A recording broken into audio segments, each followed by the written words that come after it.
खेळापूर मतदारसंघ वणी मतदारसंघात मागील एक 6-7 महिन्यापासून असं लक्षात आलं की अनेक तरुणी अनेक महिला अचानक बेपत्ता होत आहेत.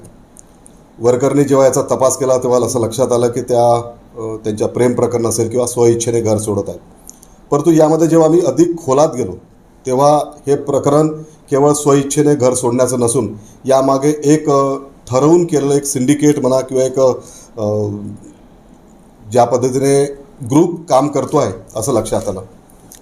त्या प्रकरणात मागील एक 4-6 महिन्यापासून आम्ही मागोवा घेत होतो आणि असे याच्यामध्ये एक ऑडिओ क्लिप आमच्या हाती लागली.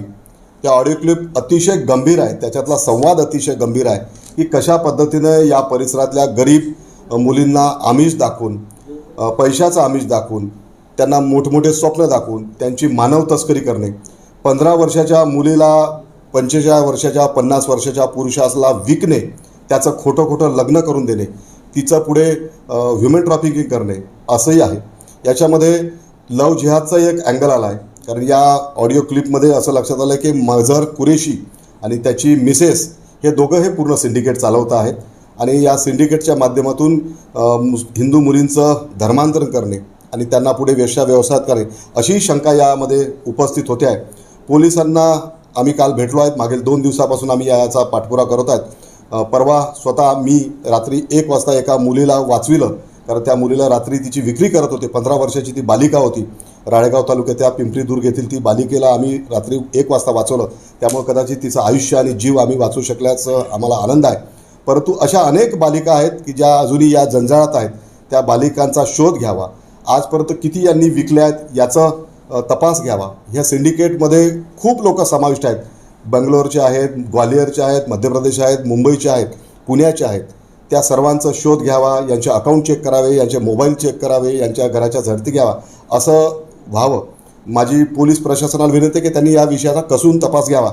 जी ऑडिओ क्लिप आमच्या हातात आली आहे ती ऑडिओ क्लिप जर आपण ऐकली तर त्यातील संवादावरून लक्षात येतं की हे प्रकरण वर करणे केवळ बालविवाह एवढं नाही, तर याच्या पुढेही जाऊन बालविवाह सोबतच मानव तस्करी आहे, ऑर्गनचाही याच्यामध्ये अडचण येऊ शकते, लव जिहादचाही भानगड आहे, मनी ट्रेलिंग आहे. त्यामुळं यामध्ये पोलिसांनी तपास करावा अशी सर्व विनंती आहे.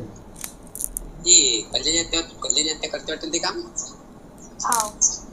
सोडलं का नाही. बाबा म्हणजे आपल्या गावात दिसते का राकाश मोबाईलवर काम करत असते. अच्छा असं आहे का? तिचे काम तिने जेल झालती ना या कामासाठी, तर म्हणून ते फक्त मोबाईलवर करते, जात नाही कुठं. आता जर तिचं नील झालं ते तर जाते मग.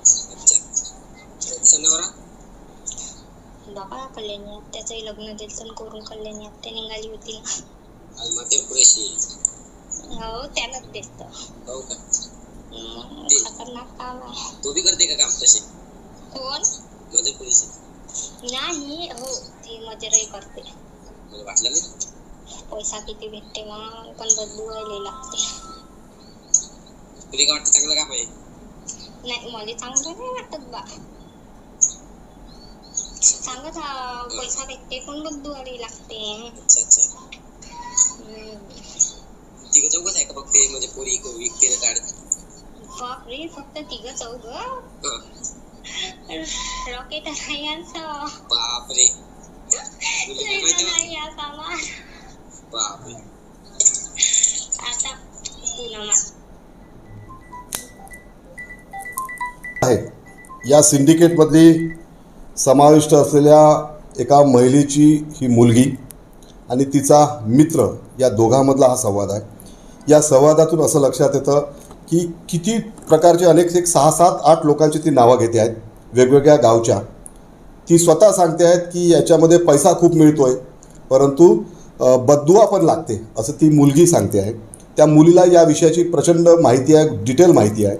ती सांगते की याच्यासाठी कसे नकली आधार कार्ड तयार करावं लागते, कसं हे रॉकेट काम करते, कशा पद्धतीनं मुलींचं ट्रान्सपोर्टेशन होतं, कसे खोटे दस्त तयार करावं लागतात आणि कोण काय काय काम करतं, मुली काढायचं काम कोण करतं, डिलिंग कोण करतं, मुली कुठे केल्या जातात, असा हा संवादाची हे आहे. पोलिसांना जर हा कदाचित आम्ही व्हिडिओ आमच्या हातात नसता लागला तर कदाचित हा प्रकरण पोलिसांनी केव्हाच संपवून टाकलं असतं किंवा दबल्या गेलं असतं. परंतु याच्यामुळे आता याचं डिटेल चौकशी डिटेल इन्व्हेस्टिगेशन होणं आवश्यक आहे. कारण हा अतिशय गंभीर आणि महिलांच्या मुलींच्या सुरक्षिततेशी संबंधित मानव तस्करीचा मोठा विषय आहे. त्यामुळं पोलिसांवर आमचं विनंती आहे, त्यांच्यासोबत आमचा संवाद सुरू आहे आणि आशा आहे की पोलीस याच्या खूप खोलात जाऊन सर्व तपास आता करतील. पोलिसांनी किती गांभीर्य दाखवणं गरजेचं आहे, कारण की यातला जो सस्पेक्टेड आहे त्याला देखील पोलिसांनी सोडल्याची माहिती मिळत आहे. त्यामुळे पोलिसांनी किती गांभीर्याने केलं पाहिजे आणि वरिष्ठ स्तरावरून काय काळजी या संपूर्ण तपासासंदर्भात घेतली पाहिजे. याच्यामध्ये एक जो मझर कुरेशी जो मुख्य आहे त्याला पोलिसांनी काल चौकशी कामी ताब्यात घेतलं. दुर्दैवाने पोलिसामधल्या एका अधिकाऱ्याने कर्मचाऱ्याने त्याला सोडण्याचं महापाप केलं, परंतु लगेच मग तो पांढरकवड्यातून तेलंगणा इथे पळून जात असताना पुन्हा त्याला सायंकाळपर्यंत अटक करण्यात आली. परंतु जर पोलीस प्रशासनातले काही कर्मचारी अधिकारी अशा पद्धतीने या आरोपींना सहकार्य करत असेल तर 100% ही गंभीर बाब आहे आणि याच्यासाठी आम्ही त्या अधिकाऱ्याची तक्रार पण केली आहे आणि 100% त्याच्यावर निलंबनाची कारवाई करण्याचा पोलीस वरिष्ठ अधिकाऱ्यांनी आम्हाला शब्द दिला आहे. स्वतः आम्ही या विषयामध्ये मी आणि माननीय मदनभाऊ येरावार, आमचे आमदार आणि मंत्री डॉक्टर अशोकराव उईके या विषयाचा सतत क्षणोक्षणी पाठपुरावा करतात. CM ऑफिससोबत यांचं बोलणं चालू आहे, गृहविभागासोबत, आणि या संबंधात वरूनही आमच्यावर त्या पद्धतीचं मार्गदर्शन आम्हाला मिळत आहे, पोलिसांना सहकार्य होत आहे. त्यामुळे या प्रकरणामध्ये पोलीस गंभीर आहेतच, गृहविभाग गंभीर आहे आणि परंतु त्याचा तातडीने तपास व्हावा, पुरावे नष्ट करायच्या अगोदर हे सर्व हालचाली व्हाव्या एवढीच आमची अपेक्षा आहे. एकूणच हे जे सिंडिकेट तुम्ही म्हणताय यांनी आदिवासी मुलींना टार्गेट केल्याचं दिसून येत आहे आणि दुर्गम भागातील आदिवासी ज्या मुली आहेत, ज्या गरीब आहेत, यांच्यापर्यंत कुठल्या उपाययोजना, सरकारच्या ज्या उपाययोजना आहे किंवा आदिवासी विकास विभागाच्या उपाययोजना आहे त्या पोहोचत नसल्यानेच यांच्यापर्यंत असे रॅकेट पोहोचत आहेत. नाही, असं नाही म्हणता येणार. याचा आणि आदिवासी उपाययोजनाचा संबंध नाही आहे.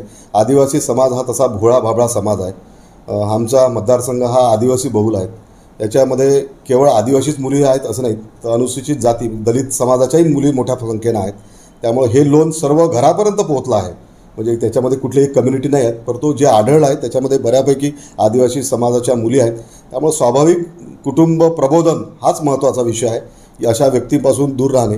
अनेकदा मायबापसुद्धा पैशाच्या आमिषाला बळी पडत आहेत असे दिसत आहेत. म्हणजे कालचं जे प्रकरण ज्या मुलीला आम्ही वाचवलं त्या मुलीची आईसुद्धा त्याच्यामध्ये समाविष्ट दिसते आहे प्रथमदर्शनी.